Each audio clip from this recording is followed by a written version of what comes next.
terkecil saya, susahnya bukan main. Jadi kalau ada orang bilang selesaikan target begini, wah itu orang nggak pernah kerja tentang penyelesaian batas itu. Selamat Pak Menteri, sudah 80% lebih. Namun memang yang di akhir-akhir ini yang panas, yang 20% ini yang bubur panasnya, yang susahnya memang di sini. Memang perlu konsentrasi khusus ini.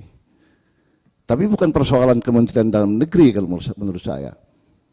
Menurut saya ini persoalan negara, mau nggak menyelesaikan. Menteri Keuangan mau nggak nganggarin dana untuk itu. Beberapa daerah-daerah yang berhasil penyelesaian batas daerah harus dikasih report dengan tambahan anggaran. Kemudian bagi-bagi daerah yang terlayani, contoh tadi kabupaten tadi ada daerah terlayani di sini, kabupaten ini yang layani, cuman wilayahnya masuk kabupaten lain. Ini harus ada stimulus anggaran ini supaya mereka bersedia tetap dalam batas wilayah itu. Langkah-langkah ini dan ini kementerian harus didukung oleh Menteri Keuangan. Saya kira kalau tanpa dukungan dana, sekaligus tidak ada stimulus bagi daerah-daerah yang berhasil, sekaligus juga mengatasi, kalau bahasa saya itu dikasih penghargaan atau dikasih afirmasi kepada daerah-daerah yang tidak terlayani oleh kabupaten yang merupakan wilayahnya, tapi dia dekat dengan kabupaten, itu biasa itu masalahnya di situ. Yang kedua, masalah biasa apa yang disampaikan Pak Menteri tadi, lapornya benar tuh. Kalau ada sumber daya alam, perizinan, penguasaan tanah, itu kalau desa itu pindah desa Pak, itu sporadik desa yang bersangkutan tuh dibatalkan oleh desa yang baru itu. Masalah itu, konflik terus itu terjadi. Nah oleh karena itu apa Pak Menteri bilang, tidak menghilangkan hak-hak tanah terhadap wilayah yang dulu dikuasai ketika itu dipindah.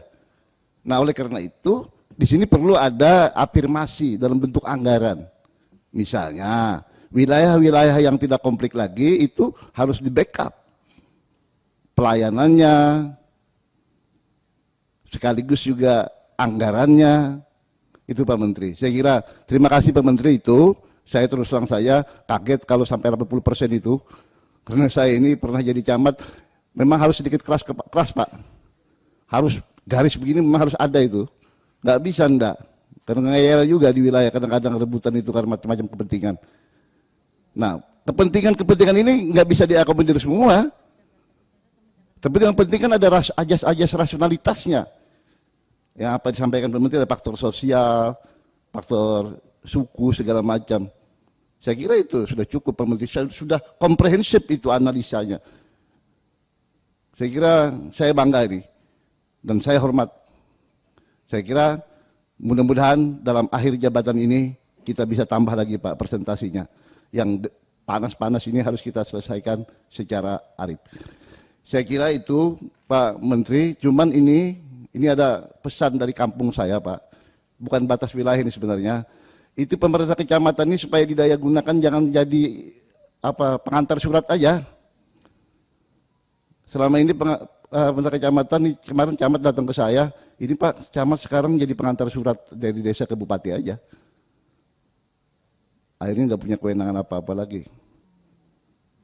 Ini perlu dipikirkan Pak Menteri dan Dirjen yang atas ini. Mungkin yang pernah jadi camat tahu persis. Sekarang camat itu sudah ompong. Terima kasih. Wassalamualaikum warahmatullahi wabarakatuh. Assalamualaikum warahmatullahi wabarakatuh.